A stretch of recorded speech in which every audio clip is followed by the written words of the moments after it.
இந்த டெல்டா மண்டல விவசாயிகளுக்காக இன்னும் என்னென்ன சாதனைகளை பண்ணியிருக்கோம்னு நான் சுருக்கமா சொல்றேன்.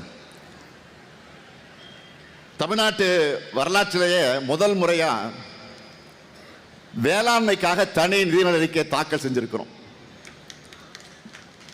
கடந்த 5 வருஷமா முக்கியமா குறித்த நாள்ல டெல்டா பாசனத்துக்காக மேட்டூர் அணையை திறந்து வச்சிருக்கிறேன். 5 வருஷமா தொடர்ந்து நம்ம ஆட்சியில கடந்த 5 வருஷமா மண்ணும் மக்களும் மகிழ்ச்சியா இருக்காங்க. காவிரி டெல்டா பகுதிகளில் 24,833 கிலோமீட்டர் நிலத்திற்கு தூர்வாரக்கூடிய பணிகள் 459 கோடி ரூபாயில சிறந்த முறைகளை மேற்கொண்டு கடைமடை விவசாயிகள் போற்றக்கூடிய நிர்வாகத்தை வழங்கி இருக்கிறார். 2021-2022 முதல் கடந்த ஆண்டு வரை குறுவை சிறப்பு தொகுப்பு திட்டம் வழங்கி இருக்கிறார். ஆனா பழனிசாமி ஆட்சியில் விவசாயிகளுக்கு செய்யப்பட்டதெல்லாம் வெறும் வேதனைகள் தான். விவசாயிகளுக்கு அவர் செஞ்ச துரோகங்கள் 1 2 அதையெல்லாம் ஒரு நாள் போதுமா சொல்வதற்கு போதாது.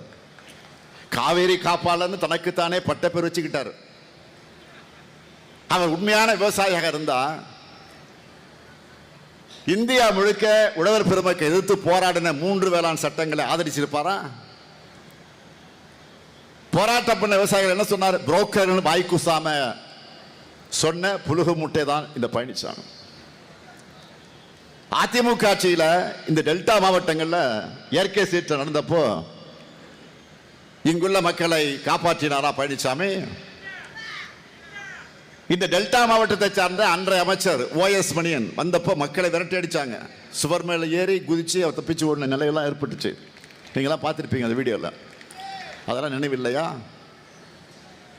விவசாயிகளுக்கு PM கிசான் திட்டத்தில் 110 கோடி ரூபாய் ஊழல் நடந்ததும் அதிமுக ஆட்சியில தான். விவசாயிகளுக்கு சேர வேண்டிய நிதியை யாருக்கோ கொடுத்தார் பழனிசாமி. இதுதான் போலி விவசாயியான பழனிசாமி ஆட்சி செஞ்ச லட்சணம். இப்படிப்பட்டவர் யாருக்கிட்ட சேர்ந்திருக்கிறார்? பிரதமர் மோடி தலைமையிலான NDA கூட்டணியில். எப்படிப்பட்ட மோடி அவர்? வணிக சிலிண்டர்களின் விலையை ஏற்றி வியாபாரிகளின் தலையில இடியை இறக்கி இருக்கக்கூடிய மோடி அவர்கள். நாடு முழுக்க வணிக சிலிண்டர்கள் விலை 203 ரூபாய் அதிகரிக்கப்பட்டிருக்கு. இதனால வணிகர்கள் மட்டுமல்ல எல்லாருமே பாதிக்கப்பட்டிருக்கிறாங்க. ஹோட்டல்ல உணவுப் பொருட்களுடைய விலை கடுமையா எகிரிடுச்சு. 12 ரூபாய் டீ இப்ப 15 ரூபாய் வந்துடுச்சு. 15 ரூபாய் காஃபி இப்போ 20 ரூபாய் வந்துடுச்சு. உண்மையா இல்லையா? ஏற்கனவே சிலிண்டர் தட்டுப்பாட்டால பல உணவகங்களை மூடிட்டாங்க. பல ஹோட்டல்கள் சில ஐட்டம் மட்டும்தான் தயாரிக்கிறாங்க. ஹோட்டல் நடத்துறவங்களுக்கு கஷ்டம். அங்கே வேலை செய்கிறவங்களுக்கு இப்போ வேலையும் பறி போயிடுச்சு. அவசர ஆலோசனை கூட்டம் மோடி அவர்கள் கூட்டம் கூட்டினார். ஆனால் உருப்படியா எதுவும் பண்ணலை. ஏன்னா பாஜக ஆளாத மாநிலங்களில் அதிகாரிகளை எப்படி பந்தாடலாம் என்பதில் தான் ஒன்றிய அரசுடைய மொத்த கவனம் இப்போ இருக்கு. தேர்தலை தோக்க பட்சத்தில் ஏற்கனவே வாக்காளர் பட்டியல் சிறப்பு தீவிர திருத்தம் SIR சொல்லி கொண்டு வந்து இந்தியா முழுக்க கோடிக்கணக்கான மக்களுடைய வாக்குரிமையை பறிச்சிருக்கிறாங்க. அதை முடிச்சுட்டு அடுத்து என்ன பண்றாங்க? தமிழ்நாட்டில் தங்களுக்கு சாதகமான அதிகாரிகள் நியமிச்சு தேர்தலில் தில்லுமுள்ளு பண்ணலான்னு பார்க்குறாங்க. எத்தனையோ தேர்தல்களை தமிழ்நாடு பார்த்துருக்கு. அமைதியான தேர்தலுக்கு தமிழ்நாடு தான் பெஸ்ட் எக்ஸாம்பிள். அப்படிப்பட்ட நம்ம மாநிலத்தில் முதல் முறையா தேர்தலை காரணம் காட்டி தலைமைச் செயலாளர் உள்ளிட்ட பல்வேறு அதிகாரிகளை இப்போ மாற்றி இருக்கிறாங்க. இவ்வளவு பயம் ஏன் அவங்களுக்கு? வாக்களிக்க போற மக்களை திராவிட மாடல் 2.0 வேணும்னு எப்போ டிசைட் பண்ணிட்டாங்க. ஏன் இதை தேர்தல் ஆணையம் பாஜக உணராம இருக்கிறாங்க? அது கூட பரவாயில்ல. நிறைய கட்டுக்கதைகளை சொல்லிட்டு நப்பாசையில் அலைகிறாங்க. இப்படித்தான் 2021 தேர்தலப்போ முதலமைச்சர் ஆகிற யோகம் ஸ்டாலினுக்கு இல்லைன்னு சொல்லிட்டு திரிஞ்சாங்க. சொன்னாங்கல்ல, கட்டம் சரியில்லை சொன்னாங்கல்ல. யோகத்தை நம்பி சும்மா இருப்பவனா இந்த ஸ்டாலின்? அதிர்ஷ்டம் இல்லைன்னு அழுத்துக் கொள்பவனா இந்த ஸ்டாலின்? நான் யோகத்தை நம்புறவன் அல்ல, என்னுடைய உழைப்பை நம்புறவன். தலைவர் கலைஞரிடம் உழைப்பை கற்றுக்கொண்ட மாணவன் நான். அதே போல இப்போ 2020 தேர்தலுக்கு என்னென்ன சொல்றாங்க? இப்ப என்ன சொல்றாங்க? திமுகவில் யாரும் தொடர்ந்து 2 முறை யாரும் முதலமைச்சர் ஆனது இல்லையா. போன முறை நீங்க சொன்னதை உடைச்சு நான் முதலமைச்சர் ஆனேன். 2வது முறை இல்லைன்னு சொல்றாங்களே, அதையும் உடைக்கிறேன் பாருங்க. என் உயிரோடு கலந்திருக்கக்கூடிய தலைவர் கலைஞருடைய அன்பு உடன்பிறப்புகள் இருக்காங்க, மக்கள் நம்பக்கம் இருக்காங்க. எல்லாத்தையும் உடைச்சு 2021 பெற்றதை விட அதிக தொகுதியில் வென்று ஆட்சிக்கு வருவோம் பாருங்க. எதிரிகள் வெட்டிக்கதை பேசிட்டு கனவு கண்டுட்டு இருக்காங்க. நாம தமிழ்நாட்டை முன்னேற்றுகிற கனவை காண்போம். 10 ஆண்டுகள் தொடர்ந்து ஆளும் வாய்ப்பு திமுகவுக்கு கிடைச்சா தமிழ்நாட்டின் வளர்ச்சி எப்படி இருக்கும்னு 2031 நாம காட்டுவோம். ஆல்ரெடி ரிசல்ட் பார்த்துட்டோம். எப்படி தெரியுமா? 2026 தேர்தலின் சூப்பர் ஸ்டாரை இறக்கிட்டோம். சூப்பர் ஸ்டார் தான். சூப்பர் ஸ்டார் யாருன்னு கேட்டா தேர்தல் அறிக்கையை சொல்லுவோம். இனி யார் வந்தாலும் நம்ம வெற்றி தடுக்க முடியாது. நான் பிரச்சாரத்துக்கு வர்றதுக்கு முன்னாடியே நம்ம சூப்பர் ஸ்டார் டிவி மூலம், பேப்பர் மூலம், சோசியல் மீடியா மூலம் எல்லார்கிட்டையும் பிரச்சாரத்தை ஸ்டார்ட் பண்ணிட்டாரு. அதுல சில சூப்பர் டூப்பர் அறிவிப்புகளை மட்டும் இப்போ சொல்லவா? முதல்ல என்ன அறிவிப்பு சொல்லுங்க பார்ப்போம்.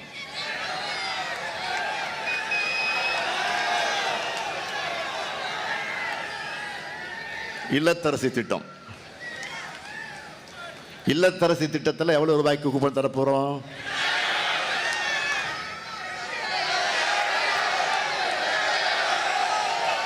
8000 ரூபாய்க்கு கூப்பன். இதை வச்சு என்ன செய்ய போறோம்? லிஸ்ட் பார்த்துருப்பீங்க. Washing machine, fridge, TV, grinder, mixie, microwave oven, induction stove, என்ன வேணாலும் வாங்கிக்கலாம், எங்கே வேணாலும் வாங்கிக்கலாம். நல்ல குவாலிட்டியாக பார்த்து வாங்கிக்கலாம், புதுசாக வாங்கிக்கலாம், எக்ஸ்சேஞ்சும் பண்ணிக்கலாம். என்ன வாங்கணும்னு உங்கள் வீட்டுக்காரலாம் கேட்காதீங்க. யாராவது தொந்தரவு பண்ணான்னு அண்ணன்கிட்ட சொல்லுங்க, நான் பார்த்துக்கிறேன். உங்கள் இஷ்டம், உங்கள் சாய்ஸு. மகளிர் உங்கள் சாய்ஸு. இது முழுக்க முழுக்க உங்களுக்காக நான் கொண்டு வந்திருக்கக்கூடிய திட்டம். பெண்கள் தான் டிசைட் பண்ணணும். இப்போ புடவை வாங்க போறீங்க கடைக்கு, ஒரே ஒரு புடவை வாங்க போவீங்க. ஒரு புடவை வாங்குறதுக்கு இந்த ஷோகேஸ் இருக்கக்கூடிய எல்லா புடவை எடுத்து கீழே போட சொல்வீங்க. பாவம் அழுத்து போய் எல்லாத்தையும் போடுவோம். ஒரே ஒரு புடவை வாங்க போறீங்க. இல்லாத கேள்விதான் கேட்பீங்க. சாயம் போகுமா, சுருங்குமா,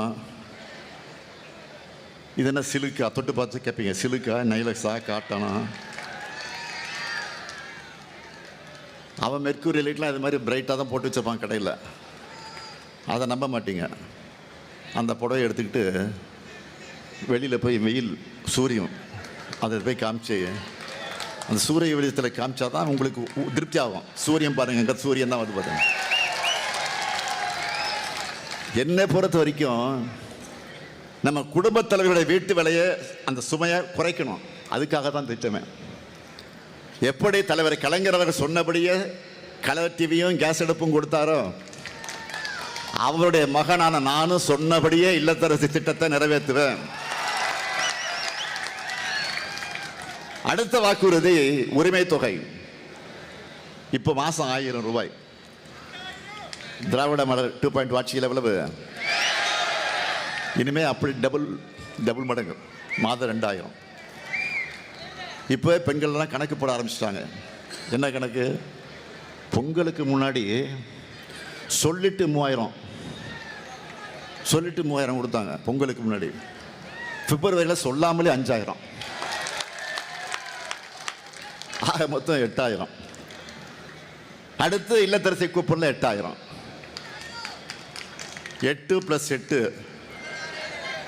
உதயசூரியனுக்கு தான் இங்கே ஓட்டு. பெண்கள் எல்லாரும் முடிவு பண்ணிட்டாங்க. மகளிர் மட்டும் இல்லை, மாணவர்களுக்கும் ஸ்பெஷல் அறிவிப்பு இருக்கு. கல்லூரிக்கு போகிற மாணவர்களுக்கு வழங்கிட்டு வரக்கூடிய புதுமை பெண் தமிழ் புதல்வன் அந்த உதவித்தொகை இனி 1500 ரூபாயாக உயர்த்தி வழங்கப்படும். 2030ஆம் ஆண்டிற்குள்ள கல்லூரி மாணவர்கள் 35 லட்சம் பேருக்கு லேப்டாப் வழங்க போகிறோம். மேலும் முதியோர், மாற்றுத்திறனாளிகள், ஆதரவற்ற பெண்களுக்கு வழங்குகிற எல்லா உதவித்தொகையும் இனி 2 மடங்காக வழங்க போகிறோம். திராவிட மாடல் 2.0 எல்லாமே 2 மடங்கு தான்.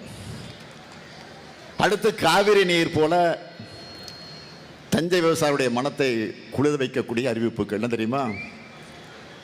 20 லட்சத்துக்கு மேற்பட்ட அதிகமான உழவர்கள் பயன்பெறக்கூடிய வகையில் நவீன மின்சார பம்பு செட்டுகளை வழங்க போகிறோம். கரும்பு கொள்முதல் விலை டன் ஒன்றுக்கு 4500 ரூபாயாக உயர்த்தி வழங்கப்படும். பால் கொள்முதல் விலை லிட்டர் ஒன்றுக்கு 5 ரூபாய் உயர்த்தி வழங்கப்படும்.